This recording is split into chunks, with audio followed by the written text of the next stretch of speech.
Oh,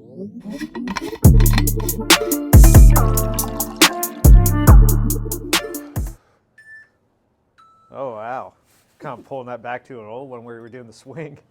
Nice. Happy Wednesday, everybody. Dr. Muse here with Dr. Ulm, and today we're going to talk about what we were up to over the weekend.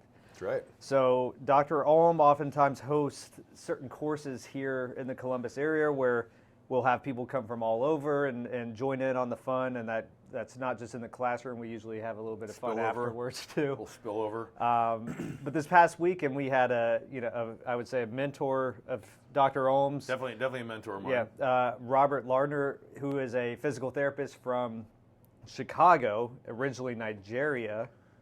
Right? It's born in Nigeria, but Ethiopia, and then England, and then Sweden, and then Chicago. Insanely intelligent guy that just all weekend we were just trying to soak in as much as we could. And now I'm just going back and trying to review that stuff as much as possible. But what he came to teach was DNS, or Dynamic Neuromuscular Stabilization, which Dr. Ulm also teaches for the group based out of Prague. And we've talked about it before on here, but I thought it would be a good time, since it's fresh in our brains, to kind of go back through and talk a little bit about it and how we integrate that here into the office. Yeah, so DNS is kind of like one of the a central concept or approach or paradigm that we use here. It's essentially the best I've seen explanation of movement and function. So the guy that sort of created, his name is Pavel Kolaj, and he has a heavy influence by a lot of the sort of giants of the rehab world, Vladimir Yanda, Karol Levitt, just a bunch of people that we don't need to go into in detail. But the biggest thing is, like, out of the Prague school, what they sort of brought into the rehab world was this sort of neurological approach, or looking at movement through a neurological lens. And now this was happening in the 60s and the 70s and the 80s, when no one was thinking of movement, or if you had a problem with your bones or your tendons or something, no one was thinking, oh yeah, well maybe it has something to do with the strategy your brain is using to execute those movements. Mm-hmm. They sort of separated neurology from mechanical things, and Yanda, Levitt, and then now Kolaj, they have sort of taken it and says, no, that we are neuromechanical creatures here, and we need to address or look at the patient as such in order to fix the problems. Now, what this does is this allows us to kind of understand on a deeper level, a more primordial level, closer to the source of the problem, what's going on, so then we can more easily fix things, more quickly fix things, and then actually we can even address things that if you only had a mechanical approach to it, you probably wouldn't be able to have any impact on it whatsoever. Right, and definitely at the time in the 70s, 80s, 90s, no internet where you could just do online courses, and weren't having these like hundreds of DNS courses and the wall. But no, so we were lucky enough to have this course, and it's something that all of the doctors here have trained in. 3 out of the 4. So I'll get ahead of it. You go, yeah, he's gonna, yeah. 3 out of the 4 are certified. I would be the 4th, but coming in August, hopefully. Well, in your defense, 2 out of the 4 are certified. One is he's in still the process of certification, and then we'll get Brad on there. But we all basically are going through the full clinical track, which is essentially like over 20 days of training, basically, over the course of several years. But we all want to be, as proficient in this as possible, because it's essentially the foundation or the framework in which all of the other tools that we use fit. So dry needling, soft tissue work, even McKenzie, that's sort of a little bit different that we've talked about before. But even McKenzie, where I'm putting McKenzie, or what I think I'm doing with the patient when we're performing McKenzie, to me, I'm always looking at through the lens of DNS, which is that neuromechanical approach to movement. So we all want to make sure that we're sort of certified in this, so that we kind of understand how we need to be approaching the patient, so that we can be fixing you guys faster, fixing more complex cases, right? And really being able to identify the source, which is really the main thing that we kind of wanted to talk about today. The thing that we talked about this morning, like, well, what did we get out of the course?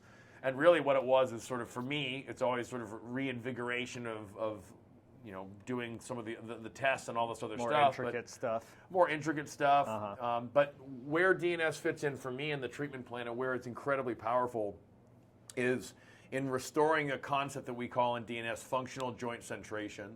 And the easiest way to put it is that's just the joint moving the way that it should, maintaining proper positioning with whatever you're doing, whether it's sort of grabbing a coffee, just sitting there, or doing something explosive like throwing a baseball. When you're moving well, your body's able to use all of the muscles around the joint to keep it in the right position, so it doesn't sort of like thud and clunk, or it doesn't overload certain tissues that eventually get torn or frayed or whatever, and then you have to come in and get treatment because you've got pain or blocked movement.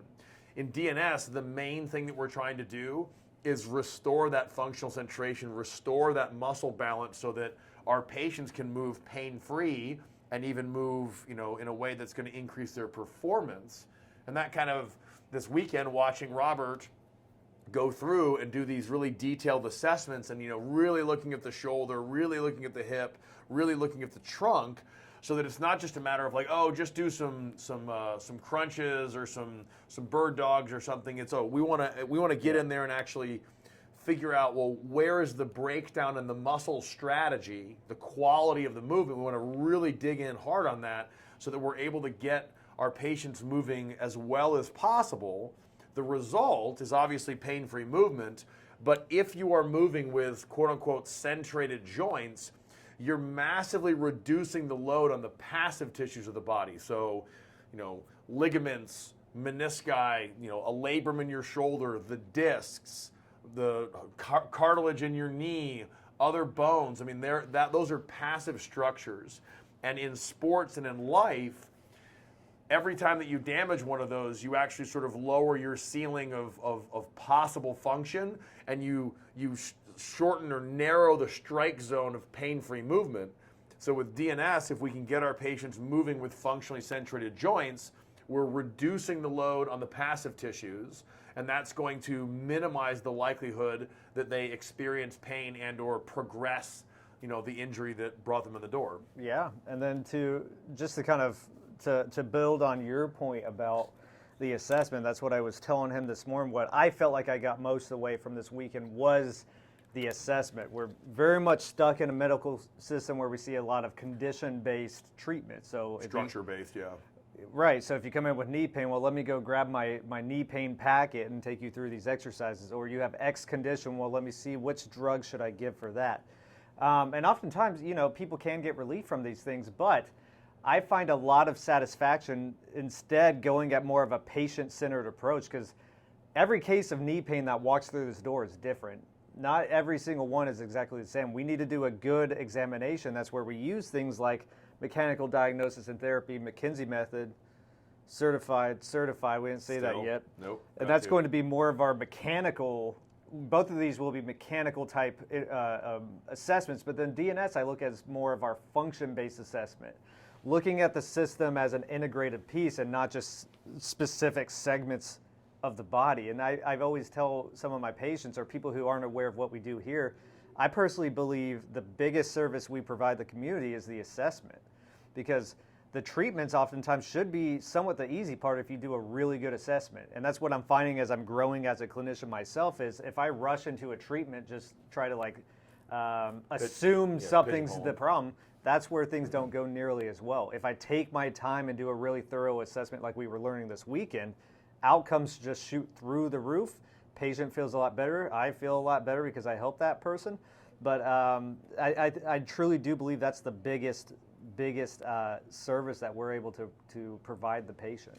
So a really, really thorough assessment allows us to give what I call patient-specific treatment plans as opposed to condition-specific. Brad mentioned it, where they come in, oh, my back hurts, oh, here's your packet of low back exercises, which is really no better than just a patient hopping on Google and just saying like, oh, what are the best exercises and finding stuff. Yeah. So with DNS, what we do is we're able to sort of really dial in and find out what exactly is going on here, and then we can tailor any individual exercise or exercise program or treatments into specific things that the patient just right in front of us would actually need. Mm-hmm. So the last thing that we kind of want to talk about in terms of DNS is like, well, where does it really fit in the treatment process? Well, in the beginning, obviously, Dr. Muse already mentioned it, where we're doing that as assessment. We're trying to say, okay, what is the quality of the patient's movements? How are they doing? Are there any sort of aberrant motions or muscle imbalance that's causing the pain or the dysfunction that brought them in the door? But then, in the beginning of the treatment plan, we're trying to get the body capable of moving correctly. And we sort of define moving correctly as the way that DNS defines it, with the functional centration, the balance coactivation, load distribution over maximum amount of sort of tissues of the body to minimize load on any one given tissue. Again, that's to preserve the passive tissues, to improve function and longevity and all that good stuff.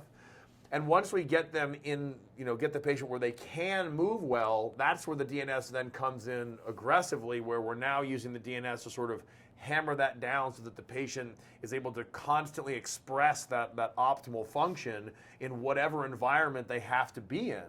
And that's what allows us to get people not only better quicker, but I think it allows us to address more complex cases that may not have responded to traditional chiropractic, traditional physical therapy, dry needling, soft tissue, whatever. It's that extra piece, that DNS piece that we add here that allows them to move really the way in which we've evolved, we've been designed. Yeah. So hopefully you guys got something out of that. If you have any other questions, as always, reach out to us. If you want more information, we've done some previous podcasts on that. If you want to know a little bit about DNS, you can find plenty of stuff on it. Rehabps.com, I think, is the website if you want to look into that. But otherwise, hope you guys enjoy this chilly Wednesday. I think we have some warm weather coming, but we'll see you guys next week.